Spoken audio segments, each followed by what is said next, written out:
E aí pessoal, aqui é o Ícaro do canal Mátesis e tempos atrás eu escrevi um texto sobre o pós-modernismo e a falácia histórico-genealógica, né?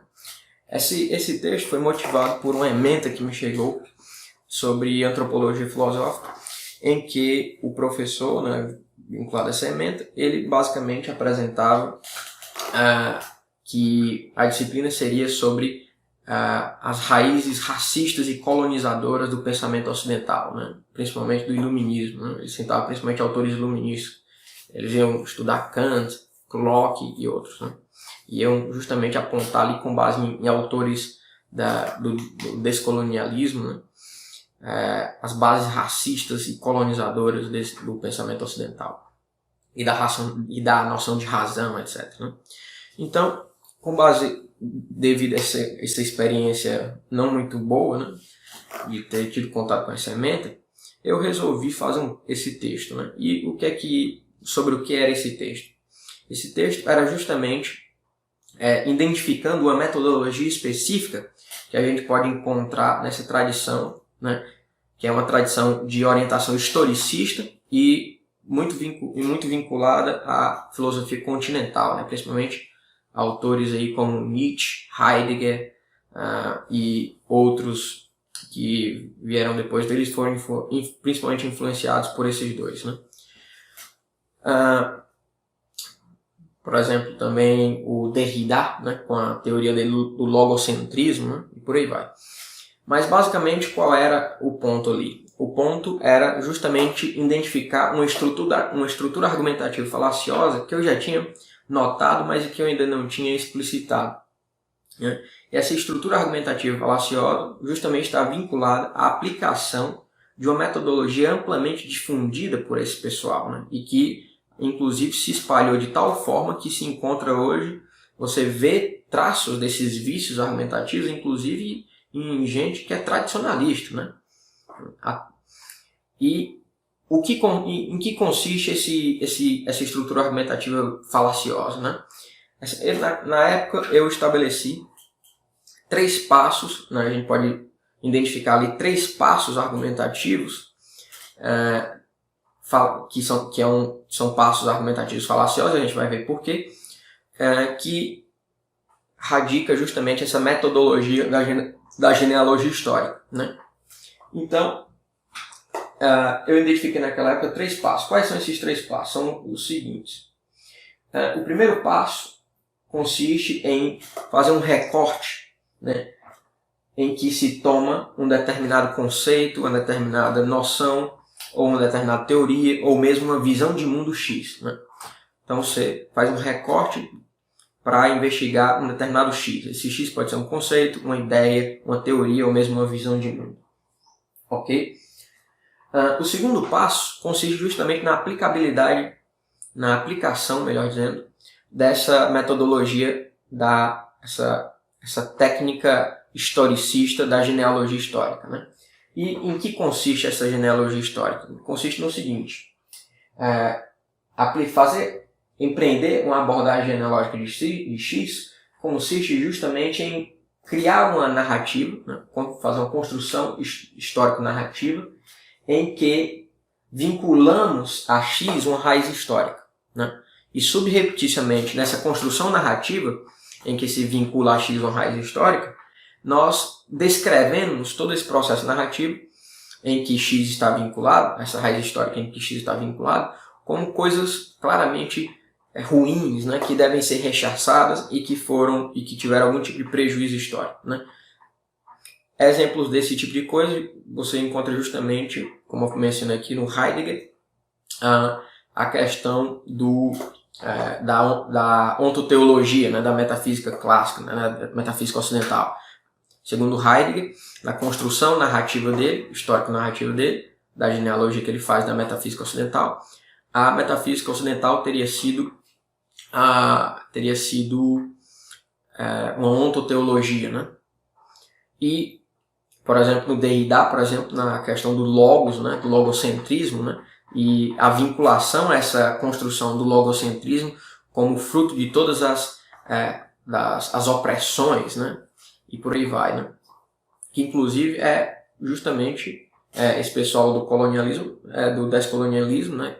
Atribuindo tudo quanto é coisa à noção de racionalidade, é justamente devedora dessa construção histórica do logocentrismo do Derrida, né? Então, esse segundo passo consiste justamente em fazer uma criação narrativa, né, em que você pinça determinados fatos históricos, você pinça determinados componentes da história para criar uma narrativa em que você vincula a esse determinado X que está em questão uma raiz histórica, né, fazendo toda uma criação narrativa em que essa raiz histórica caracteriza X como algo muito ruim. Desse passo 2, segue-se justamente, tem início o passo 3. O passo 3 é justamente um passo inferencial, ou seja, dado essa construção, essa construção narrativa, né, dada pela metodologia da genealogia histórica, segue-se o aplicador dessa metodologia, conclui disso que X deve ser absolutamente rechaçado, porque X dada essa construção histórica, deve ser superado, historicamente superado, né? Ou mesmo falso, né? Então, dada essa estrutura argumentativa, se vocês não perceberam já, alguém pode perguntar assim, mas o que é que tem de mal nessa metodologia da genealogia histórica? O que tem de mal, basicamente, é o seguinte, é que ela é uma estrutura argumentativa falaciosa. Em que consiste essa falácia? Consiste justamente em tirar uma conclusão de onde não se segue, né? Por que não se segue? Por causa do seguinte, do fato de que X, né, mesmo se a gente assumir, vamos assumir a tese de que essa construção narrativa, essa construção histórico-narrativa seja adequada, tenha um certo grau de adequação, né? Mesmo assumindo isso, do fato de que X está vinculado a uma determinação histórica Y, né, não se segue, por sua vez, que X é falso, ou mesmo que X é provavelmente falso. Ou seja, esse tipo de procedimento genealógico aplicado desta maneira, ele claramente cai num sequitur, ok? Ou seja, a conclusão não se segue das premissas. Ou seja, portanto, trata-se de um procedimento argumentativo falacioso, ok? Então, por exemplo, se a gente tomar o caso do Heidegger ou do Derrida que eu mencionei atrás, né, do fato de que você faz uma construção narrativa em que a metafísica clássica, a metafísica ocidental, é marcada por uma ontoteologia, não se segue disso que a metafísica clássica é falsa, né? Você tem que apresentar a metafísica clássica ocidental é falsa, né? Você tem que apresentar razões objetivas para além dessa construção narrativa, assumindo que ela seja adequada, né, em que torne essa teoria falsa ou implausível, ok? Mesmo no caso do Heidegger, né, acho que no caso do Derrida também, mas no caso do Heidegger é mais claro ainda, né, que a própria construção narrativa é inadequada, né? Porque, por exemplo, se você tem a metafísica de São Tomás, não é uma metafísica ontoteológica, né? E pode se discutir, a metafísica de São Tomás, né, não está submetida a essa estrutura ontoteológica, né? Porque você tem a estrutura de participação entre o ser e os entes, né, que é completamente diferente de uma estrutura ontoteológica. Por exemplo, a metafísica neoplatônica, né, da enológica, né, em que o fundamento básico é o uno, também não é uma estrutura, também não tem uma estrutura ontoteológica, e por aí vai. No caso da Derrida provavelmente ainda é pior, né? Essa questão essa construção do logocentrismo, né, de forma da maneira como ele pinta a coisa, é claramente uma construção histórica completamente artificiosa e inclusive com traços erísticos, né? Com traços argumentativos erísticos, né? Ok? Então, claramente se trata de um procedimento que pode ser condenado por 2 pontos. Primeiro, porque é logicamente incorreto, porque é inválido, não? Inválido não.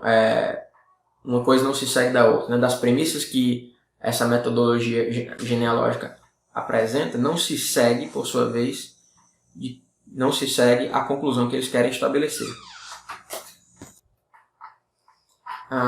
E por outra via, também, ela pode ser condenada por utilizar de procedimentos heurísticos, né?